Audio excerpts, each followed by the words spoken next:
Hey folks, Quill18 here. It's December 31st, and it's time to look at another awesome Steam holiday sale day.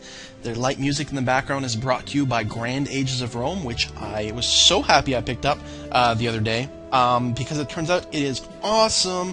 Love it, and I just barely was able to pull myself away, just minimized it, so I could look at the Steam sale for today. So without further ado, let us look at that. We've got Command & Conquer, all Command & Conquers, it says, 75% off. Let's see exactly. Red Alert 3 expansions, Command & Conquer 3 expansions, Command & Conquer 4. Very cool. Fairly cheap. Good deals. I always liked Command & Conquer okay-ish, but not like hugely. There wasn't necessarily the RTSs that really grabbed me, and I never really played Red Alert, but I know that some people are like, Red Alert is the definitive RTS, so if you like RTS games, like, 100% go for it. Great deal today. Always, the high-quality games tend to do good acting in this. Okay, Dawn of Discovery. So, Reaver27, who is one of the people who very, very, very, very, very generously bought me a game. Actually, 2 games, I think. But one of them was Sword and Sorcerers? Sword and Sorcery? Something like that. We played it the other day. We just hopped onto Skype, and he showed me the game because I hadn't played it yet. We loaded it up in multiplayer, and it was awesome. Very fun, simple little indie game. Really, really enjoyable. Highly recommended. But he was showing me a game from his live stream. He live streams from time to time. And he was showing me a game on there that was actually a Wii version of the game, but it's basically this game. And I said, this looks awesome. And the fact that it's on sale makes me want it a lot. Like, this to me looked like my kind of game. And actually, not only my kind of game, this is another one of those games that my mother-in-law is going to adore. So look at this, the ships. Oh, this is just cutscene stuff. But it's like, it's a city-building resource game. Like, oh, that is Quill crack. That is, oh man, look at this stuff. Oh, I want so bad. So bad. And it's gold, the gold edition. $15 gets you that, and the expansion. Now, I'm not entirely sure what like the difference is between this and that, and the expansion, and what it all gives you, but yeah, it looks pretty freaking awesome. Oh, already on my wish list. Good. Way ahead of myself. Yeah, that's gonna be hard to resist. What else we got? Hey, Team Fortress 2, $5. So I don't play first-person shooters very much, especially not the multiplayer type stuff. But I mean, I know that it is highly, highly fun, highly, highly competitive, good sense of humor game that is, really, really great to play. So you can't go wrong. I mean, it's Valve. You can't go wrong with Valve. $5. Although, before you buy this, check the just the price on like the orange box, which comes with Half-Life 2, Team Fortress 2, Portal, all kinds of things. And depending on what you have out of that, you may just want to get the orange box instead of just buying Team Fortress on its own. Hitman. Well, I haven't played this forever. I played the original Hitman, which I don't even know. Is that Codename 47? Like, the first Hitman, which I thought was just called Hitman, I played that ages ago, and it was cool. I mean, it's actually like a puzzle game more than anything else. But it's wide open. Like, you can go in with guns blazing and, like, shoot people or whatever on your jobs, but there's always ways to do it super sneaky, like, knock out this one dude, and then take his outfit, and then go and, like, put some poison here, and I don't know.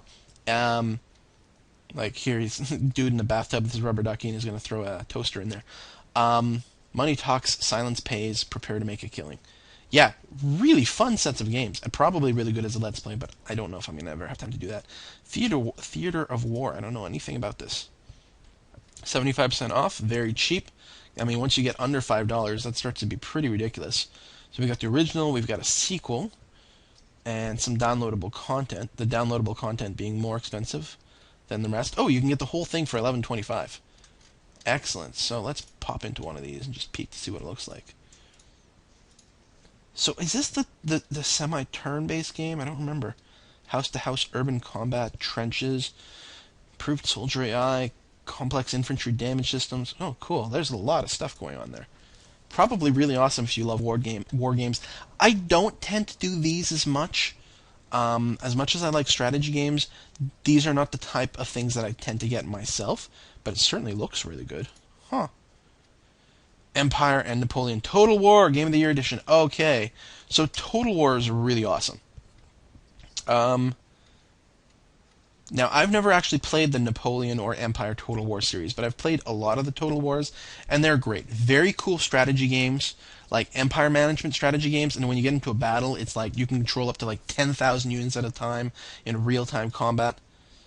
Um, Flight Control HD. Oh, so this, while I was wrong about the other HD game, whoa. Yeah, it's just a casual game. I know it's available for the iPad, because a friend of mine has it. And I'm wondering what it's like controlling it with the mouse. But with the finger on the iPad, it's super awesome. All you're doing is guiding the planes to land on the landing strips. But there's multiple planes coming in. You don't want them to crash. So you're managing them and whatever. And it's just a nice casual casual game that's just fun to play. You know, good way to kill time for $1.70. My God, crazy good. I personally, I'm not intending to get it on PC, but I'm constantly tempted to get it on iPad, and I may end up doing that. Ah, Supreme Commander 2. Okay, so don't I have this? I might even. Again, this RTS. You meet Kevin Brackman. Go away. This RTS didn't end up grabbing me. I own the original for sure, like on disc. I bought it years ago, and I may have picked this up. Yeah, there we go. I own it. Ah ha ha. Because it was another like crazy sale like this that was just one day random, like $374. Sure. Really, it's just like slower pace. Like I like StarCraft because it's an economic game, but it's also fairly fast paced. There tends to be a lot of action right from the beginning. Supreme Commander is a little bit grander. It is an RTS, and the games still aren't going to last that long, but there tends to be a bigger build up, huger armies, and big ass mech things. I gotta give this game another chance. It's just in the middle of stuff. I was like, the problem was when I got it, I think StarCraft 2 is already out, and I'm like, okay, I'm getting it because it's cheap, but seriously, I just want to play StarCraft. But I'm definitely gonna revisit this at some point. And for you guys who crave more RTS or maybe don't have StarCraft or something like that, I mean that's freaking cheap. Yeah, good deal. This may be one of the deals of the day, frankly, as long as you have some interest in RTSs. Oh God, $5, $5 freaking. Okay, okay. You must purchase this. Do you understand? You must purchase this collection. You do not have a choice in the matter. Okay. Some of these games are older, okay? Dark Forces 2 Jedi Knight, Jedi Knight 2 Jedi Outcast. Like, the naming convention is a little bit weird. Now, I never played Dark Forces, but Jedi Knight, and this is old.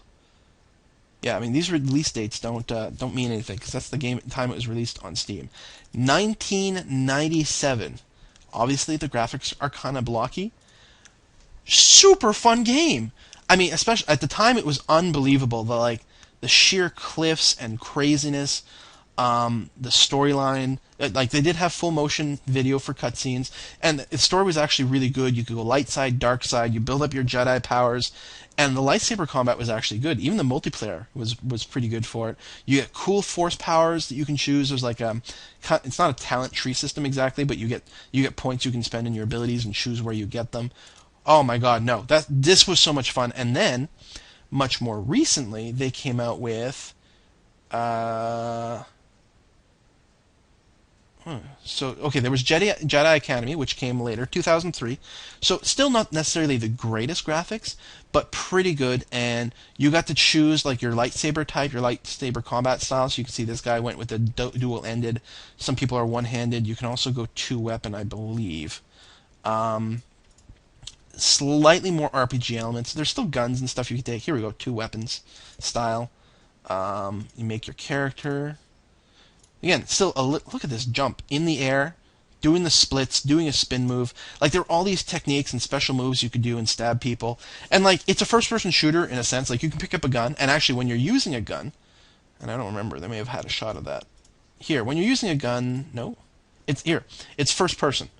As soon as you switch to lightsaber, it goes third person, which is like much better for the lightsaber combat. Although you have total control. You can be third person all the time or first person all the time. But really incredibly fun games. And then much more recently, there was Jedi Knight 2. Really? 2003 as well? Surprising. But it was with a better graphic engine. The game looked a lot better. Things are a little less blocky at this point. And also pretty good. Yeah, Kyle Katarn. No, really, really, really, really fun games. Super fun. Great story. Great maps. Great puzzles. I don't know what the Mysteries of the Sith was an expansion for Jedi Knight. For Dark Forces 2 Jedi Knight. Well, this is the expansion for Jedi Knight Mysteries of the Sith. Not actually, no, it's pretty good. Now that I think about it, it was actually pretty fun. And the advantage to it is you get to start as a Jedi right away. In Dark Forces 2, yeah, Jedi Knight Dark Forces 2, you don't start as a Jedi right away. There's like stuff, whatever. So the first part of it is like a first-person shooter, but then at some point you get your lightsaber, and then you get better and better at it. Like by the end, you're just deflecting laser bolts all over the place, and really, yes, you must get this. The whole collection, $5. You must get it. That's not even an option. I don't know what this is. Guardians of Graxa. It's like a card strategy game. Whoa, that's got Quill Crack written all over it too. Card-based board game. Oh, sweet. Man, I gotta figure out how to do a Let's Play for Concept at some point, because that will blow your minds. I don't even know really what this is properly, but I'm adding it to my wish list. Does it have a score? No, it's too indie for that. I'll check it out some more later. If any of you have played this, let me know in the comments. Far Cry 2, I haven't played Far Cry. Isn't this like pretty open-ended? Gun for hire, destructible environment, open world, huge adventure, non-scripted artificial intelligence. Oh, yeah. Oh, these are all videos. Oh, nice graphics, too. Oh, very cool. Very open. Look at this, sniping people in this village. Oh, wow, that's pretty cool. Oh, the hang gliding. Yeah, I remember hearing about this. Now, that actually does sound pretty cool. And the last one we have Stalker, Shadow of Chernobyl, and Call of Pripyat, which is probably an expansion for it. I don't know. I heard this was very, very good. I've got a friend who's way into Stalker. What's the indie deal of the day? Mad Balls. Weird name, great game, says Game Shark. What the? Wow. I don't know what's going on, but it looks cool. Good scores. Wow. Excellent scores. Nifty. With multiplayer, too? Single player, multiplayer, cross-platform multiplayer, co-op, achievements, and a Steam leaderboard so you can compare against other people. Oh, that's pretty cool. And there's a demo! Oh, man. I should do a Let's Play on the demo. Download. And that's it. That brings us to the end of today. So there's a few must-haves in there that really you will not be disappointed. Again, some of those Jedi Knight games, they're older, so the graphics are pretty questionable, but the gameplay is awesome. And Jedi Knight 2 looks good. That one looks perfectly fine. It doesn't, to me, it doesn't have the nostalgia factor that the others did, because I was so in love with the others, but it's still a pretty solid game. Lots of cool lightsaber combat. Jedi Academy was very good. Very, very nice. Yeah, that's it. That's it for the day. Well over 10 minutes today. I'm so awesome. See you guys later. Bye-bye.